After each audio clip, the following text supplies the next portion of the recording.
The Mini hatch is a true original, especially in this three-door form. In this revised guise, the third generation F56 series version has become smarter and more sophisticated, and can be more individual too. Plus, some re-fettling work has been done on the punchy range of eager 3 and 4 cylinder engines. In short, this car claims to have come of age.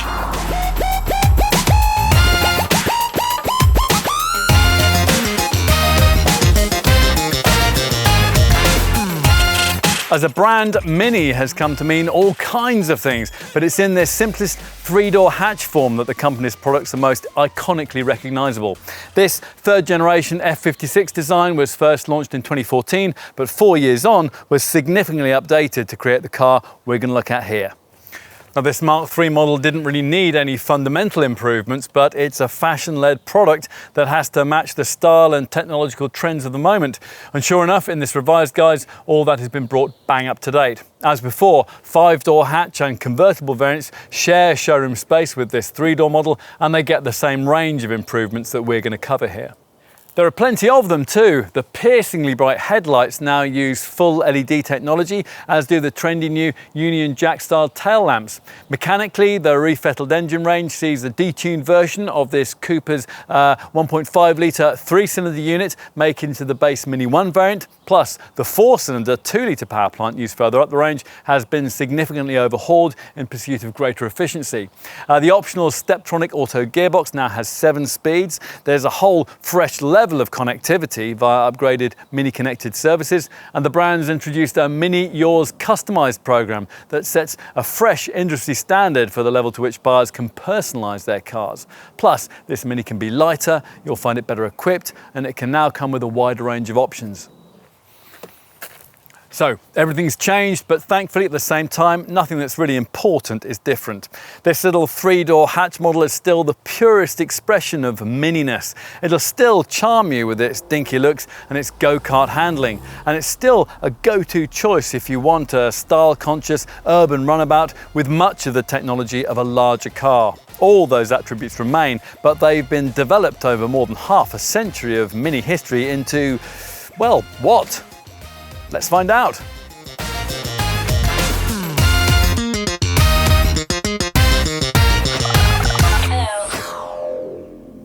So, what's it like? Well, slip behind the wheel, and at first glance you're reminded that for all its cheeky marketing, the little Mini hatch is quite a lot more mature these days. The dashboard is smart, the materials used are classy, and you aren't faced with quite so many obvious attention-seeking gimmicks.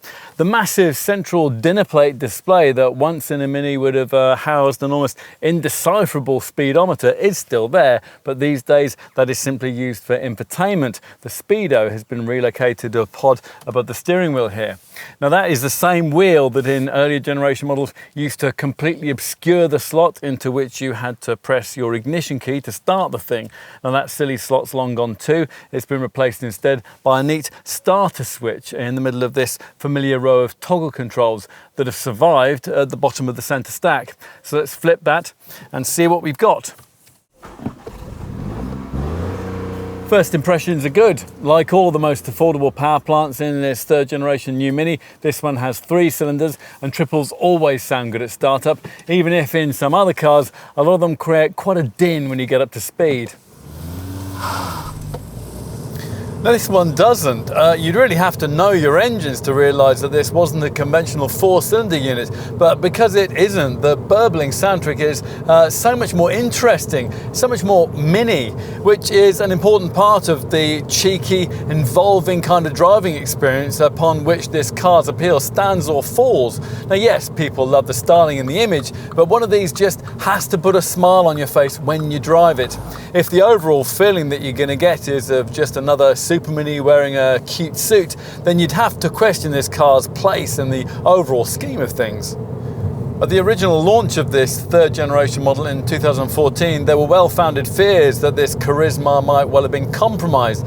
The news that the F56 series version would sit on the same longer, wider UKL platform used for a BMW MPV, the 2 Series Active Tourer, did after all suggest that this model might lose a bit of its unique mininess. But against the odds, it hasn't. Driving this car still delivers the same infectious naughtiness that loyal owners love so much. There's still the same darty steering, the same quick-fire throttle, and, at least if you're not very careful when it comes to sorting out the spec sheet, still the same unyieldingly bumpy ride over poor surfaces.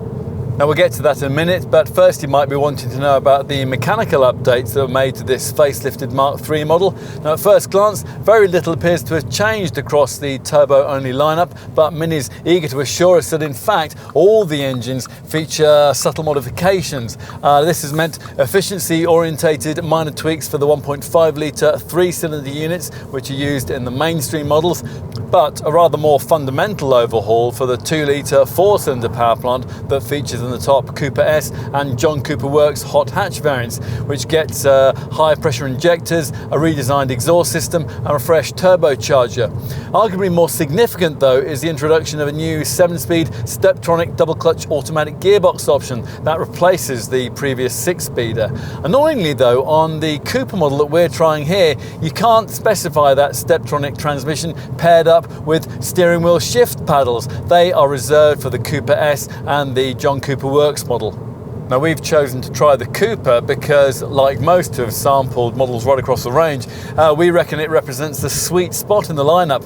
This volume variant gets the same 136 HP, 1.5 litre 3-cylinder petrol engine that assists the electric motor in BMW's i8 supercar, and here as there, it punches well above its weight, giving the performance of this driver's derivative at least a whiff of shopping rocket credibility. 62 mph can be dispatched in just 7.9 seconds en route to 130 miles an hour, which we think will be quite as fast as most will want to go in this car. Now yes, you can travel much faster than that in a Mini, but we're not really sure why you'd want to.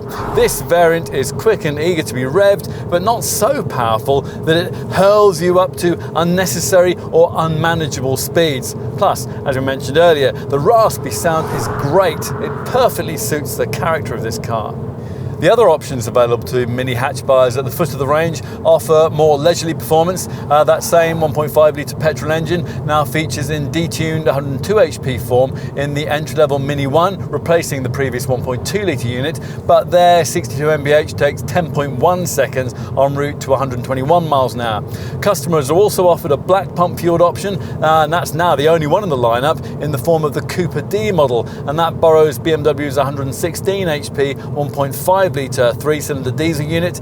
This is able to accelerate the car to the 62 miles an hour benchmark in 9.2 seconds on the way to 127 miles an hour.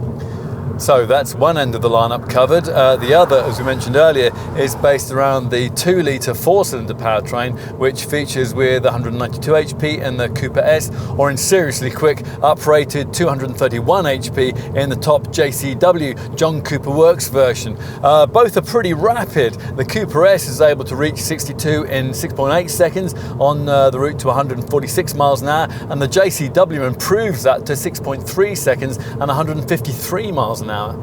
Both those two derivatives get speaker-generated noise enhancement for more fiery feedback, and the John Cooper version sounds particularly mean. Its performance is delivered to the accompaniment of a motorsport-tuned, popping, crackling soundtrack.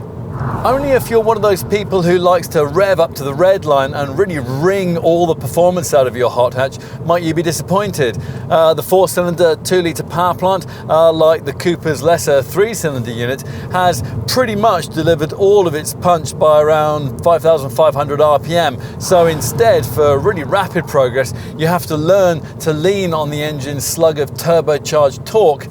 If you want to take up the paddle shift auto option with the top John Cooper flagship variant, you'll get an uprated 8-speed sport transmission package, and that JCW model comes as standard with the super stiff sport suspension that you can have as an option on the other models, although at no extra cost you can alternatively specify the rather more compliant Cooper S setup. Now, we wouldn't hesitate to do that. In our view, the very last thing this Mini needs in any of its guises is a set of unyielding springs. This Mark III model's UKL platform allowed for a suspension redesign that actually gives the entry-level variants on standard 15-inch wheels really very reasonable ride. But if you specify the larger rims that the majority of buyers do choose, this car's 17 inches, for example, you can quickly end up with a car that on really poor, bumpy surfaces delivers all the suspensional compliance of a Halford's trolley jack. As I mentioned earlier though, you can do something about that when specifying the car by ticking the box for the variable damper control setup. Now this enables you to switch the ride to suit the mood you're in and the road you're on, and it works through the also optional Mini driving mode setup, and that now works through a toggle switch on the centre stack rather than as previously through a rather hidden selector at the base of the gear stick. And it enables you to choose settings to tweak the throttle, the steering, and on the automatic models, the gear change response between mid and green settings for efficient, comfort-orientated motoring. You want the third mode though, Sport, when the road opens up and the red mist begins to fall. And that's something echoed appropriately by a red glow around this central display, and less subtly by a little picture of a go-kart and the phrase maximum go-kart feel.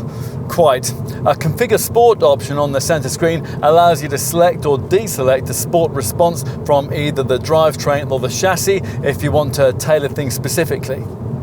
If all that's of interest, then make sure you have a Mini hatch featuring the brand's performance controlled torque vectoring system. 3-cylinder variants won't have this unless you've paid extra for one of their John Cooper Works packs. Performance control electronically duplicates the kind of functionality that you'd normally get from a heavier, more complicated mechanical locking differential. It works through the turns to counter both understeer and wheel spin by lightly micro braking whichever front wheel is threatening to lose grip. As a result, the car's kept planted through the tightest corner and you're fired on from bend to bend. What else? Well, in a car like this, the manual gearbox should be satisfying to use and snickety quick. Disappointingly though, this one isn't. It has a notchy feel and a longish throw. Still, at least the clutch is light, which does help in town. And on a Cooper S or a JCW model, there's clever rev matching software that even instructs the engine to blip the throttle on down changes, so it sounds as if you mastered the perfect heel and toe technique, and your friends will think you're the next Lewis Hamilton. Of course, you won't always want to be slinging this Mini about. In fact, typical buyers of the Mini 1 and the Mini Cooper D derivatives probably won't have any hooligan tendencies at all. Those people will love this car's nippy, agile, urban manoeuvrability, and they'll also like the way that this third generation model is so surprisingly capable as a long distance journeying companion, provided they have taken on board the suspension spec caveats that we mentioned earlier. Impressive refinement helps enormously here. The engines are quiet as well as smooth, and noise from both wind and tyres is also well kept in check, to the point where Mini is able to claim that this R56 series design is up to 4 decibels quieter than its predecessor. Now, you could own this car, appreciate all those things, and never need anything more from it, but what a pity that would be. The Mini Mark never waits an opportunity to remind us of its tradition for providing go-kart handling, and this car still delivers that. Thank goodness for that.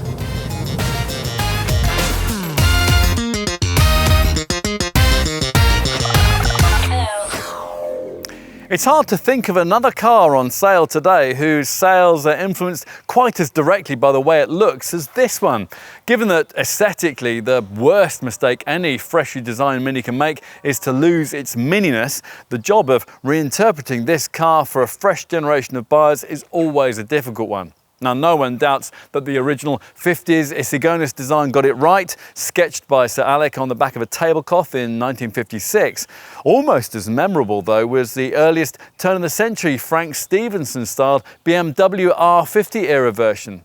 Since then, though, things like the need for a higher bonnet line to meet updated pedestrian safety legislation inevitably detracted from the design purity of the R56 era Mark II model of 2006 and this third generation F56 version that was first launched in 2014. Even so, there's still quite enough brand DNA here to make this car as instantly recognisable as anything on the road.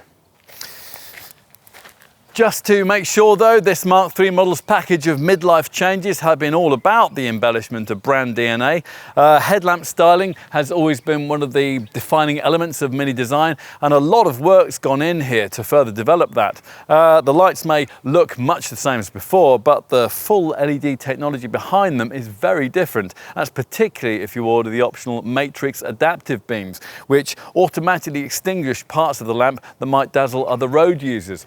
Either way, a new LED daytime running light ring surrounds the beam and illuminates as a turn signal when it's needed.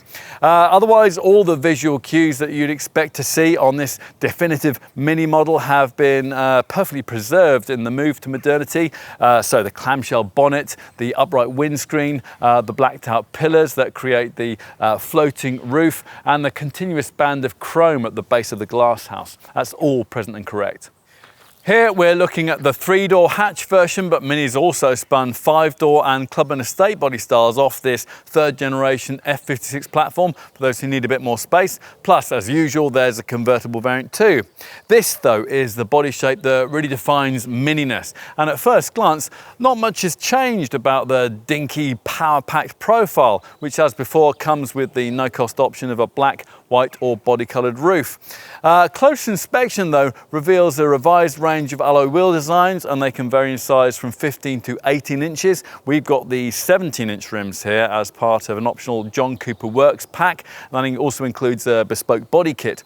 You can also add a little trimming panel by this side indicator that can be customised using 3D printing with a particular pattern or even your name. The Mini Yours customisation program really does mean exactly that. It's at the rear, though, that this facelifted F56 model is most easily recognisable as the improved post-2017 era design. These new Union flag style LED tail lamps are the reason why. Now, you might quite understandably feel that you don't need reminding where the Mini concept originally hails from, in which case you might be disappointed to hear that you have to have these. Get over that, though, and put this little flourish down to just another touch of quirky character, and you'll bond with it just fine. It's here at the rear where it's easiest to identify whether the Mini you're looking at uses 3 or 4 cylinder power. The smaller 1.5 litre engine features this single left side exhaust. The larger 4 cylinder unit comes with a more potent low diffuser, and that incorporates a couple of central tailpipes. Time to take a seat behind the wheel, where you're reminded that cabin quality in modern Mini models really is now the equal of any mainstream BMW you might care to name. Surrounded by all of this, it's really quite easy to forget how flimsy a lot of the fittings on the early BMW Minis were. Remember the first R50 design's indicator stalk that activated with all the subtlety of a snapping biro, or the Mark II R56 model's feeble little plastic joystick that was used to enter sat-nav instructions. Everything feels a good deal more substantial in this 3rd generation car, a good deal more grown up. The supportive seats are a good example of this, with a wide adjustment range and a decently lengthy base that makes them surprisingly comfortable on long journeys. There's a proper rotary controller for the lights, and there's a whole series of lovely touches. Now, some are things you can add in as options, like this engraved Mini Yours piano black fascia panel, which illuminates with a Union Jack motif, but others feature as standard right across the range, like the way that the centre stack mounted start-stop tab features a heartbeat illumination which pulses before the engine started. Or the optional LED illuminated ring around the centre dash monitor here that progressively lights up the perimeter of the screen as you switch driving modes, engage the engine stop-start, cope with parking, or count down to your next sat-nav turn-off. Now, if you haven't tried a 3rd generation F56 series Mini model, you may be surprised to find that this huge central display here these days no longer functions as a speedo. Less characterfully, but more practically, that has been relocated to a pod in front of the steering wheel, where it's flanked with a crescent moon rev counter and a fuel gauge.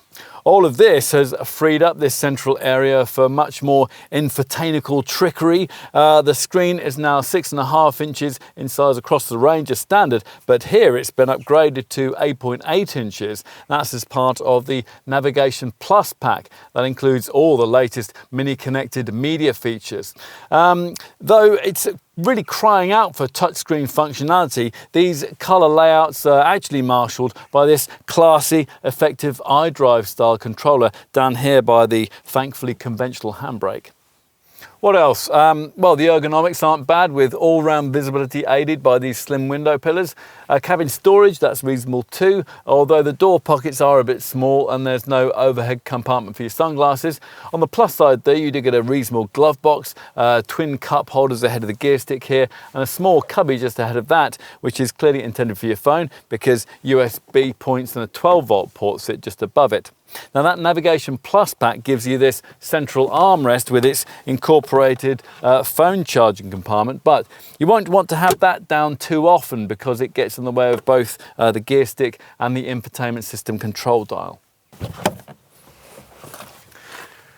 Well, time to take a look in the back. Now, the main change that was made to this third generation F56 series mini hatch was its increase in size. It measures 44mm wider, 7mm taller, and 98mm longer than its R56 Mark II model predecessor.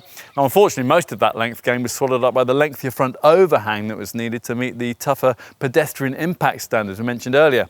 Still, a 28mm longer wheelbase means that Mini has still been able to deliver us a passenger compartment that is usefully bigger than any previous version of this car, and that's something that ought to be most evident in the rear. Pushing the seat back and forward in this three-door model isn't as easy as it ought to be, and the seat slides out of your way when you activate this latch, but it won't slide back again to its previous position afterwards, so you have to fumble around beneath the seat before you can get back behind the wheel. Let's duck below this low roof and see what things are like on the rear bench. Well, there's good and bad here. Legroom remains very cramped indeed if there's an adult of more than average height in front of you. If that is going to be an issue, then the 5-door version of this car, which gets an extra 72mm of length between the front and rear wheels, will obviously suit you better. What is quite impressive though, even in this 3-door model, is the amount of head and elbow room you get. And it's a lot less claustrophobic back here than we expected it might be. These deep side windows help considerably with that issue. Despite that, you still wouldn't want to be stuck here for a long journey. There's only room for 2 back here, so Mini has given this bench this neat raised centre section that holds you in place nicely through the corners. There's a central cup holder, plus separate cup holders on each of the doors, and seat back pockets too. Let's finish by taking a look in the boot. Now, it's a good square shape. There's a low loading lip, and providing you've gone for the pepper or chili packs that almost all owners specify, you'll get this adjustable height boot floor. Now that can be neatly clipped forwards against the rear seat back when it's not in use. There's nothing beneath the cargo area base. Mini's never bothered to offer the option of a spare wheel to sit down there, so in the event of a puncture, if you don't want to be stuck by the side of the road with a Mini mobility kit, you'll need to specify one of the optional wheels that can be had with run flat tyres. There are no bag hooks, but you do get a 12-volt socket and the usual tie-down points. The extra size of this Mark III model enabled Mini to increase cargo capacity by 30% to 211 litres. Okay, so that's still not what you call huge, and it's still miles behind what you get in a more practically shaped, trendy rival like a Volkswagen Beetle or a Citroën DS3, let alone an ordinary Fiesta-sized Super Mini. But the changes made here have at least now elevated this space beyond the point and laugh category. It's certainly a lot bigger than you'll get in a rival Fiat 500, and it's not too far off the kind of room that's delivered by potential competitors like Alfa's Mito and Nissan's Juke. In fact, there's actually more room than you get in either of those two models if you push forward the rear bench. Plus, it helps that the backrest splits 60-40 rather than 50-50 as in the old R56 series model, which makes it easier to get awkwardly shaped items like pushchairs in. With everything flat, a surprisingly large 731-litre load capacity area reveals itself, but you don't buy this car for its practicality, or if you do, then you don't buy this 3-door hatch version anyway. The 5-door version of this model offers a 278-litre boot, which is extendable to 941 litres.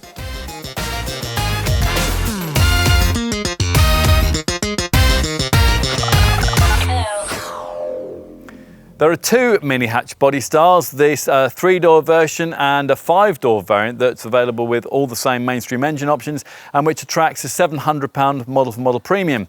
Prices sit in the £16,000 to £25,000 bracket and the range is split into a couple of parts.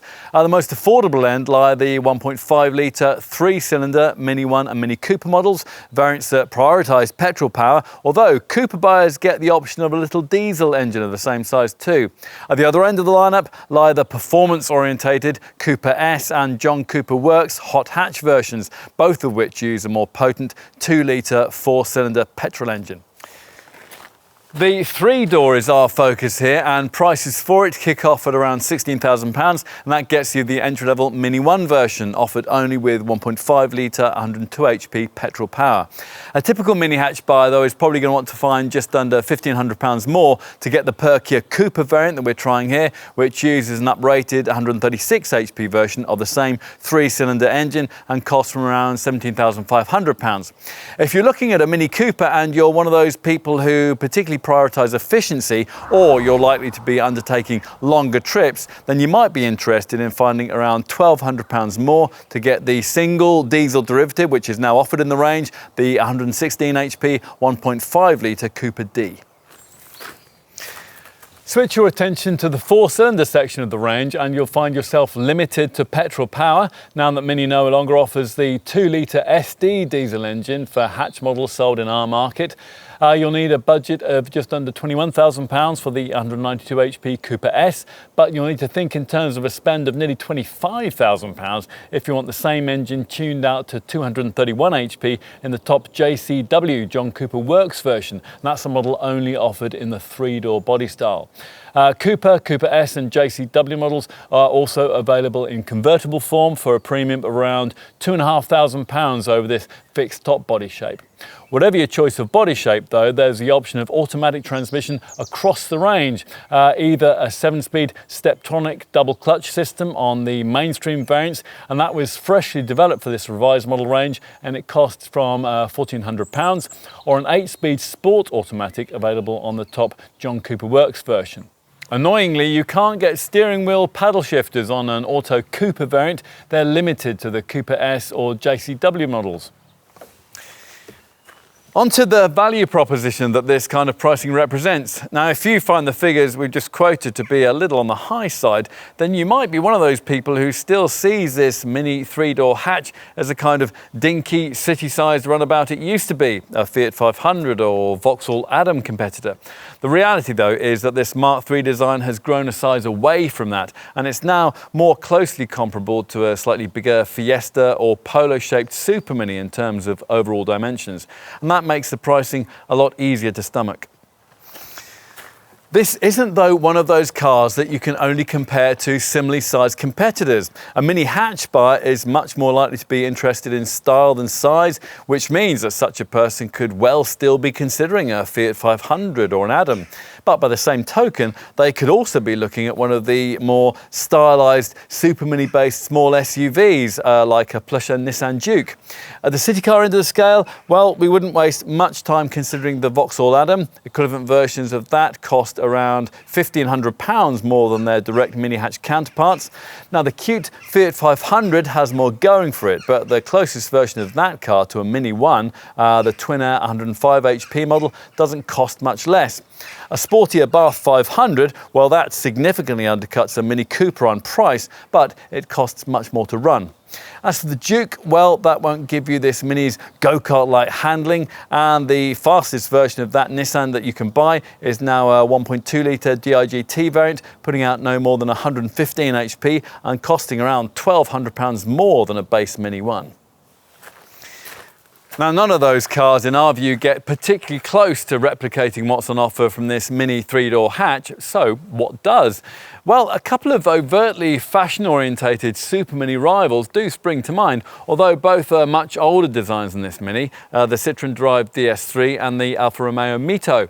Go for an entry-level DS3 PureTech 82 or a Mito Twin Air and you'll save around £500 over the cost of a comparable Mini 1, but in neither case will you get the performance to to properly match up to the Mini. The same goes for the Pokia DS3 and Mito variants further up the range, all of which cost significantly more than their Mini hatch equivalents. So, is there anything else a potential Mini buyer could consider? Well, not much. The market's other compact fashion icon, the Volkswagen Beetle, is a slightly larger car and a pricier one. In base version, it costs over £2,500 more than an equivalent Mini 1. The magazines make comparisons with ordinary, boring, conventional super minis, but we think the whole reason that you're looking at a Mini hatch in the first place is because you don't want one of those. So there's really no point in our making endless comparisons to products in that segment. Anyway, if you're looking at this three-door hatch body style, there really aren't many conventional super mini options. Most cars in that category these days only come in five-door form. Now, the only exceptions to that rule being Vauxhall's Corsa, Ford's Fiesta and Volkswagen's Polo.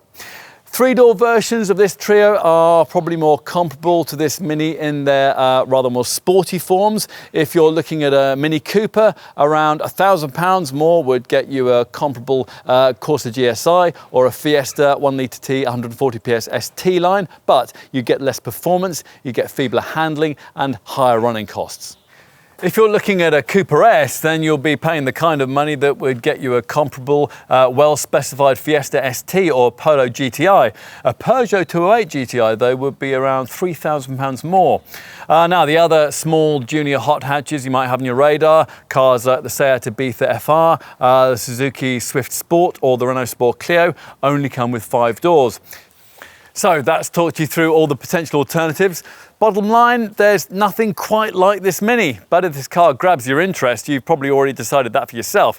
In which case, if you're serious about buying one, you're going to want to know just how generous the brand is being this time around with the standard spec. So let's take a look at that now. Now, if you watched other sections of this film or you've been to a dealer already, you might know that for this revised third generation model range, Mini has standardized 2 features that were previously optional: full LED headlights and the larger 6.5-inch centre dash colour infotainment screen. Union flag style LED rear lamps are now standardised too. Otherwise, the kit list is pretty much as it was, which means that on all the 3-cylinder variants, by which we mean the base Mini 1, the Mini Cooper and the Mini Cooper D, you get a spec package giving you air conditioning, power heated door mirrors, LED front fog lamps, white indicators, a chrome trimmed exhaust pipe and an alarm. Inside you get Bluetooth connectivity, a keyless starting system, a trip computer, a 3-spoke leather trimmed multifunction steering wheel and a 4-speaker DAB stereo. The 2 Cooper variants get 15-inch alloy wheels and door mirror caps and body colour too. To this tally, the 4-cylinder 2-litre Cooper S hot hatch adds larger 16-inch wheels, twin exhausts and performance-controlled torque vectoring for extra traction through the turns. Inside, the S variant features sports seats, a sports leather steering wheel and an LED ring around the centre dash infotainment screen. The top John Cooper Works model of course goes further with 17-inch wheels, sports suspension, bespoke body kit, anthracite headlining, upholstery which is trimmed in a dynamic and cloth combination, and yet another special steering wheel. From there on in, it's down to the level of restraint you can bring to bear on the tempting options list. And your starting point here will be the pepper pack and or the chili pack options. If you're going to preserve the resale value of your car, we'd say that probably the least you're going to have to do is to stump up for the pepper pack. That costs £1,500 and it's aimed primarily at buyers of the 3-cylinder models. Pepper people get things like dual zone aircon, auto headlamps and wipers, a storage compartment pack, floor mats, passenger seat height adjustment, cruise control, an interior lighting pack and a sport leather steering wheel, plus rear parking sensors have been added in with this revised model. As part of the deal, you also get the Mini Excitement pack. That includes an LED ambient lighting ring around the centre dash screen and projection of this model's revised Mini logo onto the ground on the driver's side as you open the door. A Mini 1 with a pepper pack will come with the 15-inch alloy wheels and the body-coloured mirror caps of the Cooper version, and a Cooper model with the pepper pack will get a wheel upgrade to 16-inch alloys.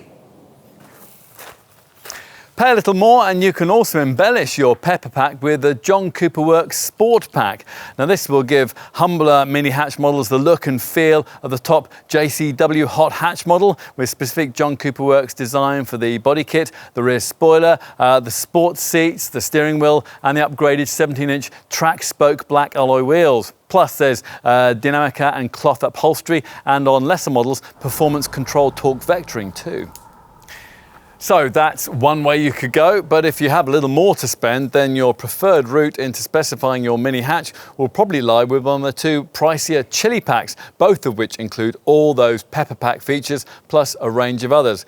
And now, with the straightforward standard chili pack, your car will also come with cloth and leather upholstery, sports seats, and the mini driving mode system, which enables you to select between mid, sport, or green settings, depending on how efficient you want your journey to be.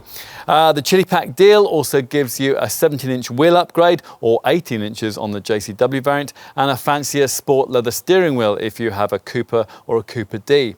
If you want your mini hatch to have a John Cooper Works look and feel, then the alternative John Cooper Works Chili Pack takes the chili spec features I just mentioned and adds to them all those extra JCW bits we covered off a moment ago in the Pepper Pack JCW upgrade. The body kit, the rear spoiler, the special 17-inch black track wheels, the special sports seats and steering wheel, and so on. It'll all make your Mini very desirable indeed. Okay, let's say you've covered off the pepper chili thing and you've chosen your route into speccing up this Mini, or perhaps you've decided instead to pick and choose individual pepper or chili pack features and specify them separately. And whatever your preference, with that first stage sorted, then you'll want to know what else is available to you when it comes to specifying your ideal version of this three-door hatch. Well, in answering that, let's start off with the priorities. Now, that driving mode system I just mentioned, that's nice to have, but we'd suggest it's incomplete without the addition of the variable damper control for a few hundred more, so that the various settings can tweak the ride quality as well as the steering and the throttle response. Super firm passive sports suspension's an option too, but get that and you'll really need to keep your chiropractor on speed dial. Elsewhere in the options list, well, you'll need to think about what you're going to do with that centre dash infotainment screen.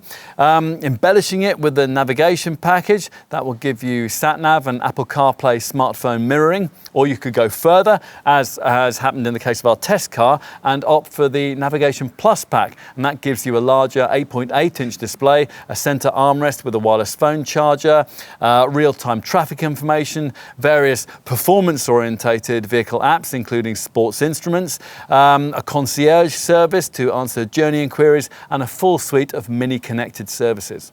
Now, Mini Connected is something we need to tell you more about because it's very clever. It's built around an integrated 4G SIM card and a now even cleverer Mini Connected app that you can download onto your smartphone. Once you've synced the system with your handset, your car's connected setup will be able to access all your destinations from your calendar, save their addresses into the navigation system, advise you when it's time to leave for a journey, and also share your arrival time with people you nominate. And there's all the usual remote services functionality too, so you'll be able to remotely view fuel levels, lock or unlock the doors, and find the car if you've gone and forgotten where you parked it. Mini Connected is the way the brand wants you to access online-based services too, such as web radio and the use of social networks like Facebook, Twitter, Foursquare, and Glimpse. And it's also the way that you'll be receiving RSS news feeds and entertainment features like Deezer, Napster, and TuneIn. Our favourite Mini Connected feature, though, is Find Mate. Now, this option consists of tags with a Bluetooth tracking function that can be attached to frequently used objects and travel items like bags, cases and key rings. Now, should you ever lose a tagged item, its position can not only be displayed on the car's dashboard screen, but also on your handset via that Mini Connected smartphone app. What else? Well, don't listen to the optional Harman Kardon stereo if you're someone who's easily parted from their money.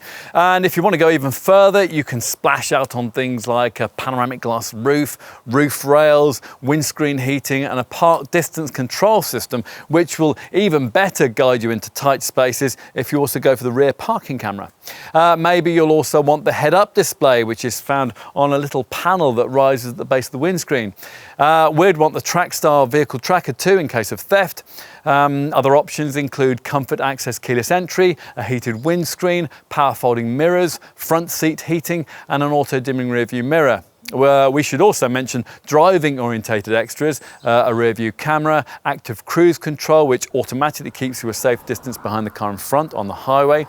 And a key new optional feature introduced as part of this mid-term model upgrade, the Matrix adaptive headlamps, which are able to automatically adjust their brightness using a matrix of different light elements to cater for specific road conditions. For example, the lamps can add extra illumination to the side of the road in rural or urban areas, while the high beam lights can function with greater intensity at highway speeds without dazzling other road users. On to aesthetics. Now you're certainly going to want to get the look of your Mini just right, both inside and out. The John Cooper Works packs we mentioned earlier are one route into doing this, but there are also lots of others, allowing you to pick, choose and individualise to your heart's content.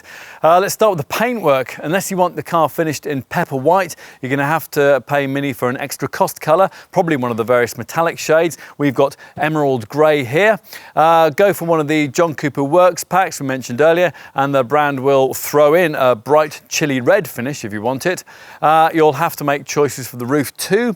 All mainstream mini hatch models offer the option of a black, white or body coloured roof as a no-cost option. John Cooper Works models can have a contrast red roof as a no-cost option. You might also want to look at bonnet stripes in black or white, a chrome line exterior finish or darkened rear glass. Wheels are obviously a big thing to get right. The bigger 17 and 18 inch rims you can option up to look great, but they'll adversely affect ride quality. So if you must have them, make sure you also specify variable damper control so you have a chance to soften the ride over porous surfaces. In the absence of that feature, our advice would be to stick with one of the 16 inch rim options. Now some of the rim designs available can be specified with run flat tyres, and we'd certainly favour these given that there's no possibility of having a spare wheel with this car, even one of the space saver variety. Inside there are even more options. Mini's divided the front of the cockpit into 4 personalisable areas. First you'll choose from 4 shades for what the brand calls colour line elements, primarily the door armrests and the trim panels that arch around the passenger's knees. Secondly, an interior surfaces option allows you to change the materials used for the decorative door trims and the fascia panel. Thirdly, selected structural elements like the struts at the bottom of the centre stack can be colour coded. And fourthly, to round it all off, you can choose the colour for the decorative rings around the loudspeakers, the door handles, the air vents and the gear shift lever. There are various seat trimming options too. There's a choice of solid or perforated leather upholstery, or if you're a bit more eco-minded, a combination of cloth and leatherette. There are 2 steering wheel upgrades available too, the John Cooper Works sports steering wheel mentioned earlier, or a luxurious Mini Yours wheel fashioned from soft Napa leather with grey stitching and the Union Jack emblem. Now that last element is just one part of the Mini Yours customised range of options and features introduced with this facelifted mini hatch. Others include 2-tone wheels, stitched seat branding and a choice of 3 interior trimming themes, fibre alloy, dark cottonwood or off-white. It's all part of an approach that aims to take buyer individualisation to a whole fresh level with this car, and that's something especially evident with the way that through the programme you can customise the door sills, the puddle lights and the side scuttles by the side indicator with 3D printing and laser engraving. The dash panel above the glove box can be personalised in this way too, as it has been in this case, with a graphic that constantly illuminates the Union flag in a range of different colours as you drive. For all these elements, you can choose from a range of styles available through the Mini Yours customised online shop. Or if you want, you can have your own bespoke pattern done, or even feature your name. Although, not really quite sure how all that would work when you come to sell the car. I mean, the next buyer is unlikely to want a Mini called Patricia with a puddle light showing a picture of your family crest. On to safety and a level of possible provision that seems an awfully long way from model founder Alec Isigonis' original thoughts on the subject back in the 60s. When he was asked about the crash worthiness of the Mini, he said, "I make my cars with such good brakes and such good steering that if people get into a crash, it's their own fault." Now, thankfully, things have progressed a bit in the safety department since then, although perhaps not quite far enough in this case. Even back in 2014, when the Euro NCAP safety test was less stringent, this F56 Series Mark III Mini didn't manage the usual 5-star showing, and it certainly wouldn't achieve that if it was subjected to today's upgraded test, because autonomous braking isn't standard fit. The brand unfortunately missed the opportunity to incorporate that into its facelifted model range, but what it laudably has standardised is its eCall intelligent emergency calling system. Now, in the event of an accident, this setup automatically detects vehicle location and accident severity before contacting a call centre to initiate fast and effective assistance. Now, that could be a lifesaver. As for other standard safety kit, well, camera-driven features are notable by their absence, so you're limited to more conventional stuff. There are anti-lock brakes, of course, and they have electronic brake force distribution to make them more effective, and cornering brake control to help you through the turns. So you're always primed for a swift stop. There's tyre pressure monitoring, fading brake support, and a useful brake drying function, which will imperceptibly dab the discs in wet weather to keep them dry. There's also the usual stability control system and a DTC, dynamic traction control setup, that in poor conditions will allow a bit of controlled slip at the drive wheels, so moving away on loose sand or deep snow can be a little bit smoother. If all of that isn't enough to avoid an accident, then ISOFIX child seat fastenings, pedestrian-friendly bonnet, and twin front, side and curtain airbags will all be welcome features. If you want to go further, you can tick the box for the optional driving assistance pack, which will give you 3 camera-driven features. A rear-end collision warning setup will alert you if you're just about to get hit from behind, so you have a chance to take avoiding action. Traffic sign recognition will picture speed signs as you pass them and then display them on the dash. And main beam assistant dips your headlights in the face of oncoming traffic.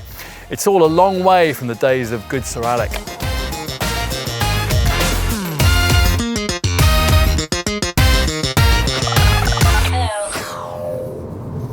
Efficiency analysis can be confusing, and it certainly is here. Now, Mini tells us that great lengths have been gone to in improving all the twin-power turbo engines on offer in this 3rd generation Mini hatch, but the figures that they deliver aren't actually quite as good as the ones that we were given when we first tested this car back in 2014. There is a reason for that, of course, or at least Mini says there is. The new and more accurate WLTP, World Harmonised Light Vehicle Test Procedure, which is now used for compilation of official fuel and CO2 stats, has a reductive effect on efficiency readings in its efforts towards day-to-day realism. Mini, though, has been able to reduce much of the impact of that thanks to the engineering updates I just referenced. These include changes to the oil supply, the engine electronics, the intake air ducting, the cooling setup and the exhaust system. Even the engine cover is now made from lighter CFRP, carbon fibre reinforced plastic, and that's fashioned from a recycled material generated during production of BMW's I range of electric vehicles. That hasn't helped the largest engine in the range much, the 2-litre 4-cylinder unit used in the top Cooper S and John Cooper Works models. This is actually 35 kilos heavier than it was before. That's thanks to a more comprehensive program of re-fettling. Now, despite this, Mini does insist that changes to the high pressure injectors, a redesigned exhaust system and a fresh turbocharger have together improved fuel economy by around 7%. Statistically, that leaves the Cooper S recording up to 54.3 mpg on the combined cycle and up to 133 grams per kilometre of CO2. And the John Cooper Works model managing 42.8 mpg and 150 grams per kilometre. In both cases, you'll improve those readings by about 10% if you choose the optional automatic gearbox, which for the Cooper S is now an improved 7-speed unit. Here, though, we've been trying the 1.5-litre 3-cylinder petrol power plant that most Mini hatch customers choose. Now, as you might have heard us say elsewhere in this film, this is now fitted to the base Mini 1 model as well as to the Cooper variant that we're trying today. And either way, the official readings are, well, pretty much the same, up to 57.6 mpg on the combined cycle and up to 111 grams per kilometre of CO2 for the Mini 1 and up to 60.1 mpg and 105 105 grams per kilometre for the Cooper. Now, to give you some class perspective, that is fractionally better than you'll get from a rival DS3 in equivalent PureTech 130 form, and it's way better than you get from a comparably performing car that a likely buyer might see as a competitor, so a model like Fiat's Abarth 500 and Vauxhall's Atom S. All the figures I've just given refer to the best possible readings achievable with this 3-door hatch body style. If you choose this car with 5 doors instead, that body shape's extra 60 kilos of weight will inevitably have a fractionally negative impact. If you are really serious about maximising your running cost returns though, you'll find that very little gets close to a mini diesel. Now, thanks to the recent media vilification of black pump fuel motoring, there is only one variant on offer now, the 116 HP Mini Cooper D. This uses a 3-cylinder 1.5 litre diesel, and it manages up to 74.3 mpg on the combined cycle and up to 99 grams per kilometre of CO2. If you want to do better than that in a mini hatch, your only option will be to talk to your dealer about the full electric battery powered model the brand's developed, the Mini E. Now, this borrows its drivetrain from the BMW i3, and it should be able to take you around 180 miles on a single charge. But let's concentrate on the more conventional fossil-fueled models that are our focus here. As you'd expect if you know anything about the Mini brand, there are a whole host of what the company calls minimalism technologies, which help this car to achieve its class-leading efficiency. These include the basics that these days you might expect: slippery aerodynamics, brake energy regeneration, the reduction of engine and transmission internal frictional losses, and ancillary engine systems that operate only when they're called upon rather than constantly pumping away in the background. Plus, of course, there's a stop-start system to cut the engine when you don't need it, when you're stuck in traffic or waiting at the lights. Automatic models can also work with the Mini navigation system to take account of your selected route and to better control your gear shifts to suit. To further build on that approach, the driver can better play his or her part with a couple of optional systems that should further help to drive your running costs down. First up is the Mini driving mode system that we're trying here.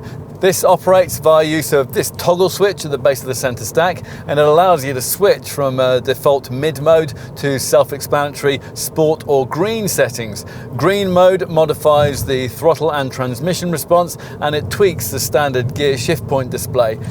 It also includes a so-called coasting function, where at high cruising speeds, the drivetrain is temporarily decoupled for extra frugality when you come off the accelerator. The onboard computer includes 2 readouts which demonstrate the effect of all the fuel savings this creates, one that shows the extra mileage available and another one that shows the reduced energy consumption. There's a road-based minimalism screen that shows driving efficiency in real time with different wheel colours. And finally, there's also the minimalism analyzer that you can add as part of the Mini Connected package. Now, this is there to score your driving and guide you towards more economic progress. And it grades you with a star rating out of 5 in 3 areas: changing gear, anticipation and acceleration. Now, this setup might initially seem to be a bit of a gimmick, but owners who've used it reckon on fuel economy improvements of between 4 and 8 miles per gallon. What else? Well, residual values are bound to be strong. They always have been. You can expect your mini hatch to have retained just over half its value at the 3-year 60,000 mile point. Now, that's assuming you've specified your car properly with the optional pepper or chili packs that used buyers will be looking for. If though you've gone overboard with options, particularly on the aesthetic and personalisable ones, don't expect to get very much of that money back at resale time. As expected, there's a normal 3-year unlimited mileage warranty with the usual BMW style variable service indicators. Beyond that, there's an optional extended Mini insured warranty available that can cover you for up to 100,000 miles, and it can be also specified to apply to particular components, so like the clutch, the engine or the gearbox. And on that subject, almost all Mini buyers opt for the no-brainer TLC package, which for around £350 gives you comprehensive servicing cover for 5 years or 50,000 miles, whichever comes around first. This also includes a Mini MOT Protect Assurance Guarantee, which states that in the unlikely event your car should fail its first, second or third MOT tests, Mini will cover the cost of repair or replacement on an array of selected parts. Once you've hit 3 years of ownership, you can also buy a further Mini TLC XL package, which for £275 gives you the same kind of cover for a further 3 years or 30,000 miles. And finally, we should mention insurance groups, which are the same regardless of whether you choose your car in 3 or 5-door form. You're talking Group 13E for the Mini 1, Group 17E for the Cooper D, Group 19E for this Cooper, Group 28E for the Cooper S, and Group 30E for the John Cooper Works variant. Mini itself offers fully comprehensive insurance, but you might find that your own broker can improve on the premiums that a dealer can offer.